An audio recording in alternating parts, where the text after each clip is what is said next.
Orașul Port Sulina, centrul istoric.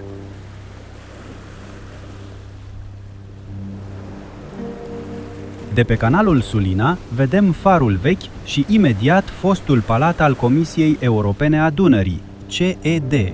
Următoarea clădire istorică este Biserica Sfântul Alexandru și Sfântul Nicolae.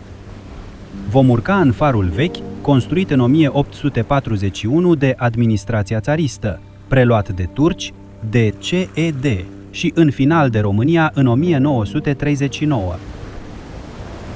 Din far vedem canalul Sulina și Palatul Comisiei Europene a Dunării, 1856 până la 1938. Recunoaștem turlele bisericii sau catedralei Sfântul Alexandru și Sfântul Nicolae, după care imaginea focalizează pe turla albă a bisericii grecești și a turlelor ruginite ale celei românești. Am ajuns lângă Biserica Ortodoxă Greacă, construită în 1867, grecii fiind cea mai numeroasă comunitate în Sulina la acea vreme.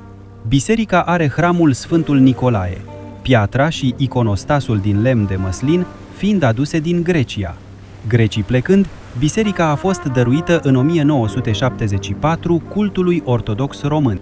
Dintre icoanele făcătoare de minuni, renumită este Maica Domnului Mirtidiotisa, în care Maica Domnului și pruncul Iisus au fețele întunecate.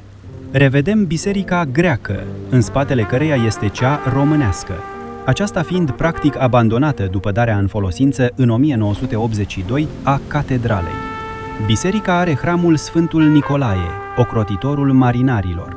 Am ajuns pe faleza Dunării și vedem clădiri vechi, turla Bisericii Sfântul Nicolae în spate și apoi clădiri mai noi. Sulina de astăzi versus Sulina din perioada Comisiei Europene a Dunării, 1856 până la 1938. Ajungem la biserica sau catedrala ortodoxă Sfântul Alexandru și Sfântul Nicolae, începută în 1910, dar terminată și sfințită de-abia în 1982. Icoana unuia din sfinții de hram Sfântul Nicolae, ocrotitorul marinarilor, faleza, turlele catedralei și apoi fostul palat al CED, cu statuia lui Sir Charles Hartley, părintele Dunării, inginerul șef al CED care a construit canalul Sulina.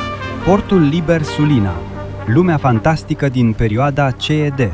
Un stat în stat, multietnic, în care românii au ajuns majoritari după primul război mondial, este prezentat în romanul Europolis, scris de Jean Bart, comisar maritim în portul Sulina.